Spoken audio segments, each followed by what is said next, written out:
Assalamualaikum, kembali lagi bersama saya. Di video ini saya akan menjelaskan mengenai materi kita yang berjudul meneladani nilai-nilai kehidupan dalam teks cerpen. Cerpen adalah suatu karya sastra dalam bentuk tulisan yang umumnya berisi fiksi yang dikemas secara pendek, jelas, dan ringkas. Biasanya cerpen bisa dibaca dalam sekali duduk. Cerpen juga terdiri tidak lebih dari 10.000 kata. Sebelum kepada menganalisis nilai-nilai yang dapat diambil dari cerpen, baiknya kita awali dengan sejumlah pertanyaan. Tujuannya agar pemahaman kita terhadap cerpen lebih terfokus dan lebih mendalam. Mari kita bahas. Yang pertama ada pertanyaan literal, yakni adalah pertanyaan yang jawabannya tersurat dalam bacaan atau ingatan. Pertanyaan ini berkaitan dengan wujud.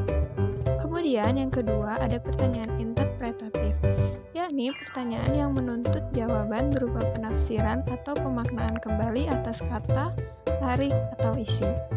Yang ketiga, pertanyaan integratif adalah padanan katanya padu dalam bahasa Indonesia, merupakan sebuah konsep karena adanya makna kata yang berlawanan. Yang selanjutnya, pertanyaan kritis adalah pertanyaan yang berusaha menyikapi kesalahan atau kekeliruan suatu pantun, puisi, atau cerita. Nah, yang terakhir ada pertanyaan kreatif, adalah suatu kemampuan untuk membuat atau menciptakan sesuatu yang baru.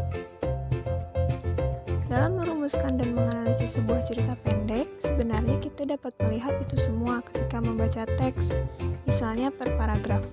Dalam sebuah cerpen, biasanya ada nilai-nilai tersirat di dalamnya, walaupun tidak sedikit nilai-nilai yang juga tersurat. Yang pertama ada nilai moral, yaitu nilai yang berkaitan dengan akhlak atau budi pekerti atau susila atau baik buruk suatu tingkah laku.